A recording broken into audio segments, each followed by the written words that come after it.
అసలు చూసే ఆడియన్స్ ఏమనుకుంటున్నారో తెలియాలబ్బా డీమన్ పవన్ గురించి. ఈ రోజు అతను చేసింది పవన్ కళ్యాణ్ ఎలిమినేట్ చేయడం రీతు కోసం అనేది ఏదైతే ఉందో, ఆప్షన్స్ ఉన్నా కూడా చేశాడు. రాము అండ్ ఇమాన్యుల్ ఉన్నా కూడా ఇది ఏదైతే చేశాడో దీన్ని మీరు ఎట్లా చూస్తారు?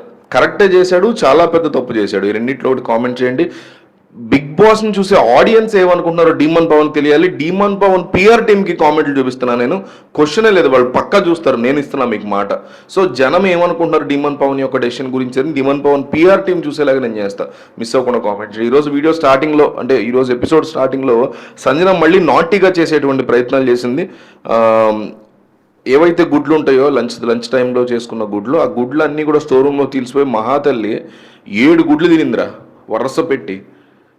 వాటర్ కూడా లేవు పాపం లోపల, మరి ఎట్లా తినిందో. అంటే నాటిగా చెయ్యాలి అంటే దొంగతనాలు తప్ప ఇంకొక ఆప్షనే లేదన్నట్టు. గత వారం నాగార్జున నువ్వు చాలా బాగా చేస్తున్నావు, బాగా ఎంజాయ్ చేస్తున్నారు జనాలు, నువ్వేం భయపడకని చెప్తుంటే ఇంకా రెచ్చిపోయి వరస్ట్గా అయిపోతుంది. ఈ వీకెండ్ అయితే నాగార్జున గట్టి పెడతారు గట్టిగానే అని అనుకున్న, పెట్టాలి కూడా. టూ మచ్ అసలు. అంటే కొంతవరకు మనం కూడా ఎంజాయ్ చేసాం డెఫినెట్లీ. ఫస్ట్లో సంజన చూసి చిరాకు పడ్డాం, ఆ తర్వాత భలే అల్లరి చేస్తుందిరా అనుకున్నాము, అది కంటిన్యూ అవుతుంది. కానీ మరీ ఇప్పుడు టూ మచ్గా, ఎందుకంటే వీళ్ళు చాలామంది జిమ్కి అది వెళ్ళేవాళ్ళ, ఒక గుడ్డు చాలా తక్కువ వాళ్ళకి, ప్రోటీన్ పౌడర్ కానీ గుడ్డు కానీ ఇవన్నీ చాలా లిమిటెడ్గా ఇస్తున్నారు వాళ్ళకి. ఎవ్రీడే 250 గ్రామ్స్ నుంచి 500 గ్రామ్స్ వరకు చికెన్ తినే బ్యాచ్ వీళ్ళంతా ప్రోటీన్ కోసం. అలా అలవాటు ఉన్న వాళ్ళు ఒక గుడ్డుని చాలా కేర్ఫుల్గా జాగ్రత్తగా దాచుకుంటున్నారు. అట్లాంటి టైంలో దాన్ని తీసుకెళ్ళి ఈవిడ ఇట్లా చేయడం అనేది చాలా అన్నాయింగ్ అనిపించింది. ఫస్ట్ శ్రీజాకి చెప్పింది, ప్లాన్ చెప్పలేదు, నువ్వు ప్లాన్ ఉంది, నువ్వు పార్టిసిపేట్ చేస్తావు, నేను చేయనమ్మ తల్లి, ఆల్రెడీ నువ్వు దివ్య బట్టల విషయంలో నువ్వు నాకు చేసిన పెంట చాలా ఉంది. ఫ్లోరా సైనిక్ చెప్పింది, ఫ్లోరా సైనిక్ ప్లాన్ చెప్పేసింది డైరెక్ట్గా, ఫ్లోరా సైన్ నేను చేయనుంది, వెళ్ళి సంజన ఒక్కతే చేసుకుంది. మొత్తానికి ఇమాన్యుల్ గుర్తుపట్టేశాడు. ఇమాన్యుల్ ఏమన్నాడంటే, మా అమ్మ నోట్లో అంత వాసన వస్తుంది, ఒక్క గుడ్డు తింటే అంత వాసన వస్తుంది ఎందుకు అనుకున్నాను, ఆవిడే తినేసింది మొత్తం అని చెప్పాడు. రాము రాతోడు తెలిసిపోయింది. హరీష్ స్టోర్ రూమ్ నుంచి వస్తున్నప్పుడే బయటికి చూశాడు, చాలా క్లియర్గా అన్నాడు. హరీష్ చెప్పింది నచ్చింది నాకు ఈరోజు. మీరు నాటిగా చేస్తున్నారు అనుకుంటున్నారేమో, అది సేడిజం సైకోయిజం లాగా కనిపిస్తుందని చెప్పి అన్నాడు. నిజం, అది ఒక లిమిట్ వరకు డెఫినెట్లీ మనం కూడా ఎంజాయ్ చేస్తాం. కానీ మరీ అట్లా తిండి మీద, చాలా ఇష్టంగా తినే ఫుడ్ మీద చేయడం అనేది చాలా చిరాకైనటువంటి బ్యాడ్ హ్యాబిట్ కింద నా ఫీలింగ్. సో ఈ దొంగలు ఉన్నారు జాగ్రత్త అనే బోర్డు రాబోతోంది సంజన దగ్గరికి, రేపైతే వస్తుందని నేను అనుకుంటున్నా. సో అది అయిపోయిన తర్వాత క్యాప్టెన్సీ టాస్క్ కంటెండర్స్ అందరూ నిన్న టాస్క్ పూర్తి అందరూ సిద్ధపడిపోయారు, వచ్చేసారు. తనూజ డిస్క్వాలిఫై అయిపోయింది, చాలా బాధపడింది. ఆ తర్వాత క్యాప్టెన్సీ కంటెండర్స్గా నిలబడిన వాళ్ళు రీతు, పవన్ కళ్యాణ్, ఇమాన్యుల్ అండ్ రాము రాథోడ్, వీళ్ళు నలుగురు సిద్ధంగా ఉన్నారు. అయితే బిగ్ బాస్ ఒక variety concept of captaincy task పెట్టాడు. భలే నచ్చింది నాకు. ఎలా అంటే నలుగురు నించున్నారు కదా, గార్డెన్ ఏరియాలో నలుగురు నించున్నారు. ఇక్కడ ఒక గొడుగు లాంటిది ఒకటి పెద్దది ఉంటుంది, దాని కింద 4 పెద్ద గొడుగులు ఉంటాయి కదా, బయట జియో సెంటర్ దగ్గర అక్కడ వేసేటప్పుడు అమ్ముతూ ఉంటారు, రోడ్డు మీద ఏదన్నా వస్తువులు, సెల్ ఫోన్, మొబైల్స్ అమ్మేవాళ్ళు పెట్టుకుంటారు. ఆ గొడుగు కింద 4 పలకలతో ఒక పెద్ద స్టాండ్ లాంటిది ఉంది. ఓకేనా, దాన్ని ఎదురుకుండా రెయిన్ డ్యాన్స్ కోసం ఒక ప్లేస్ పెట్టి అక్కడ ఒక గంట పెట్టారు. బజర్ మోగినప్పుడు ఎవరైతే వెళ్ళి గంట పట్టుకుంటారో, ఈ నలుగురు కాకుండా మిగతా వాళ్ళు పార్టిసిపేట్ చేయొచ్చు, వెళ్ళి పట్టుకుంటారో వాళ్ళు ఆ రెయిన్ డ్యాన్స్ చేస్తూ ఉండాలి. వెళ్ళి ఆ రెయిన్ డ్యాన్స్ కంప్లీట్ అయిన తర్వాత బిగ్ బాస్ ఎప్పుడైతే రెయిన్ డ్యాన్స్ ఆపుతాడో, ఆపిన తర్వాత ఈ నలుగురులో కంటెండర్స్లో ఒకళ్ళని ఎలిమినేట్ చేస్తున్నాను నేను అని చెప్పొచ్చు. ఓకేనా, బాగానే ఉంది. అయితే అక్కడ డ్యాన్స్ చేస్తున్న వాళ్ళు చేస్తున్నంతసేపు ఇక్కడ వీళ్ళు ఏం చేయవచ్చు అంటే, ఇక్కడ ఉన్న ఈ గొడుగు, ఈ 4 పలకలు చాలా బరువు ఉంటుంది, దాన్ని తీసుకెళ్ళి అక్కడ ఒక స్క్వేర్ పెట్టారు, దానికి కొంచెం దూరంలో ఒక స్క్వేర్ పెట్టారు. ఆ స్క్వేర్లోకి లాక్కు రాగలగాలి. ఒకవేళ రాగలిగితే మాత్రం ఇక్కడ ఎవరైతే డ్యాన్స్ చేస్తున్నారో వాళ్ళకి ఎలిమినేట్ చేసే ఛాన్స్ పోతుంది. అర్థమైందా? మీరు మళ్ళీ చూడండి, కావాలంటే వీడియో వెనక్కి పెట్టుకుని ఇట్లా కొడితే వెనక్కి వెళ్తుంది 10 సెకండ్ మళ్ళీ వినండి, క్లియర్గా చెప్పాను నేను, అర్థమవుతుంది. సో ఇక్కడ పాయింట్ ఏంటంటే, ఇప్పుడు నేను కంటెస్టెంట్ అనుకోండి, నా తాలూకా ఫ్రెండ్ అక్కడ ఎక్కాడు అనుకోండి, మిగతా ముగ్గురు ఏం చేస్తారంటే దీన్ని తీసుకెళ్ళి ఆ బ్లూలో పెట్టడం ట్రై చేస్తారు. ఎందుకంటే వాడు డ్యాన్స్ అయిపోయే టైంకి వాడు వీళ్ళ ముగ్గురులో ఒకళ్ళని పక్కన పెట్టేస్తాడు, నన్ను పెట్టడు, నన్ను చూస్ చేసుకోడు, వాళ్ళ ముగ్గురులో వాడిని చూస్ చేసుకుంటాడు. సో అట్లాగే నా పక్కనోడి తాలూకా వచ్చాడు అనుకోండి, అక్కడ నేను దీన్ని తీసుకెళ్ళి అక్కడ పుష్ చేయడానికి ట్రై చేస్తా, నాతో పాటు మిగతా ఇద్దరు చేస్తారా చేయరా, అదంతా కూడా స్ట్రాటజీ. సో అట్లా చాలా ప్లాన్డ్గా బిగ్ బాస్ ఇది చేశాడు. అప్పుడు ఇది జరగడానికి ముందు అంటే ఇట్లా ఉంటుంది అని చెప్పేశారు. చెప్పిన తర్వాత ఇక డిస్కషన్స్ నడిచినాయి హౌస్లో. రీతు వెళ్ళి డీమన్ హెల్ప్ అడిగింది, కళ్యాణ్కి శ్రీజ హెల్ప్ చేస్తానని చెప్పింది, తనూజ సంచాలకు ఉంది. సో రీతుకి భరణి హెల్ప్ చేస్తాను ఫస్ట్లో అన్నాడని చెప్పి తనూజ ద్వారా చెప్పారు, కానీ భరణి అల్టిమేట్గా రాముకి చేస్తానని చెప్పాడు. ఇమాన్యుల్కి నేను సపోర్ట్ చేయను, ఎందుకంటే ఇమాన్యుల్ గెలిస్తే సంజనాకి ఇన్ఫ్లుయెన్స్ ఎక్కువ ఉంటుంది వీడి మీద అని అన్నాడు. దానికి ఇమాన్యుల్ అస్సలు ఒప్పుకోలేదు, నాకు ఏమాత్రం ఇన్ఫ్లుయెన్స్ ఉంటుంది, మీరు కరెక్ట్గా ఆలోచించండి అది ఇద్దని అన్నాడు భరణిని. But still Bharani choice Bharani తీసుకున్నాడు. ఎప్పుడైతే బెల్ ఫస్ట్ బజర్ మోగిందో పరిగెట్టుకుంటూ వెళ్ళి డీమన్ పవన్ పట్టుకున్నాడు. పట్టుకునే ముందు ఏం జరిగిందంటే రీతు వాష్రూమ్లోకి దగ్గర తీసుకెళ్ళి పవన్ కళ్యాణ్ గనక అక్కడ ఉంటే ఖచ్చితంగా వాడే గెలుస్తాడు, అందులో డౌట్ లేదు, నువ్వు నాకు సపోర్ట్ చేయండి డీమన్ అడిగింది.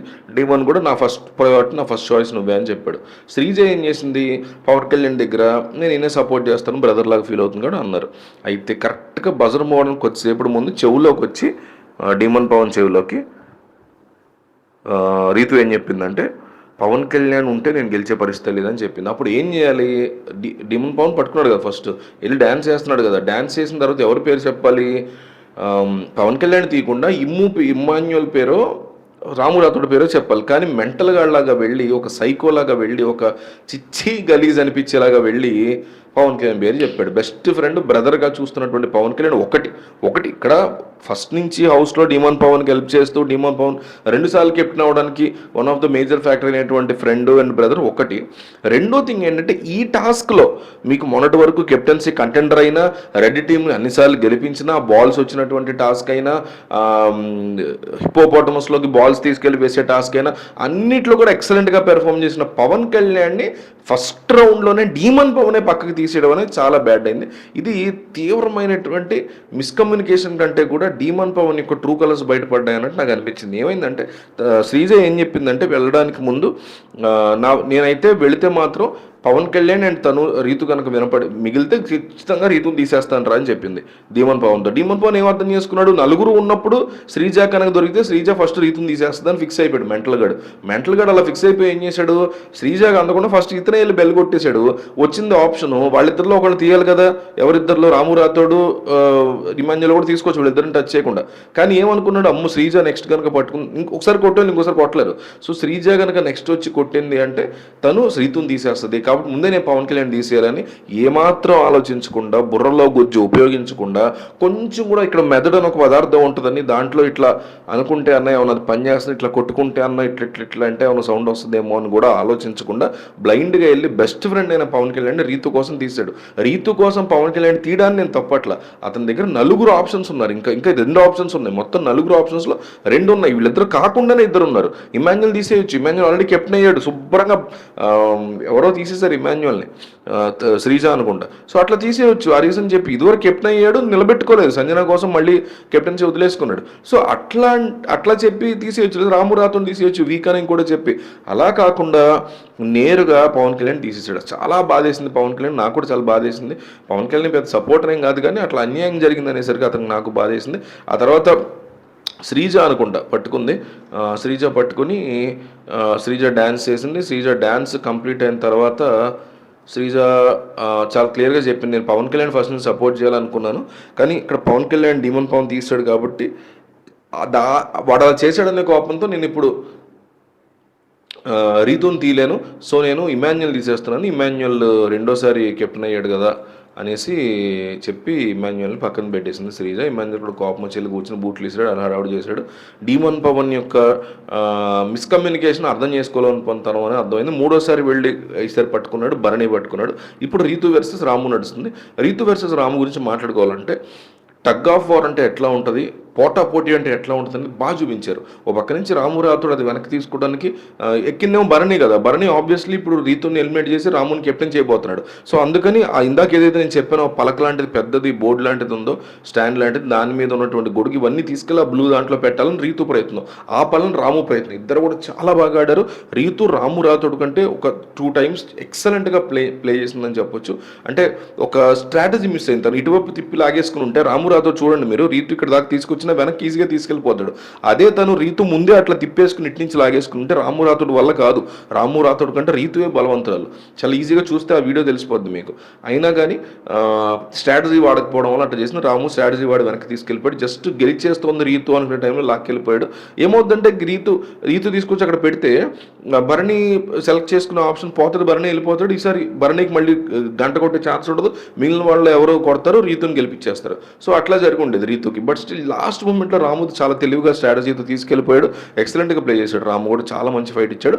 అల్టిమేట్గా అక్కడ పెట్టలేకపోయారు. సో భరణి సాంగ్ అయిపోయింది, భరణి సెలెక్టెడ్ రీతుని అవుట్ తీసేయాలని బయట తీసేశాడు. రాము రాథోడ్ ఇంటికి కెప్టెన్ అయ్యాడు. పవన్ కళ్యాణ్ చాలా లాజికల్గా మాట్లాడాడు. ఆ తర్వాత కూడా చాలాసేపు గొడవ జరిగింది, చాలాసేపు డిస్కషన్ జరిగింది. ఆ తర్వాత అదేదో సిరీస్ ఉందని చెప్పి ఎవరో వచ్చారు, దాని ప్రమోషన్ కోసం వాళ్ళు వచ్చారు. కొత్తగా ఏదో హాట్స్టార్లో సిరీస్ వస్తుంది, సిరీస్ పేరు మర్చిపోయింది, మీకు గుర్తుంటే కామెంట్ చేయండి. సో పవన్ కళ్యాణ్ చాలా స్ట్రాంగ్గా మాట్లాడాడు. రీతు ఎట్లా తను మోసం చేసింది ఈ టాస్క్ విషయంలో, ఈ హెల్ప్ సపోర్ట్ విషయంలో, డీమన్ పవన్ ఫస్ట్ నుంచి వెనకాల ఉండి ఎట్లా ఇబ్బంది పెట్టాడు.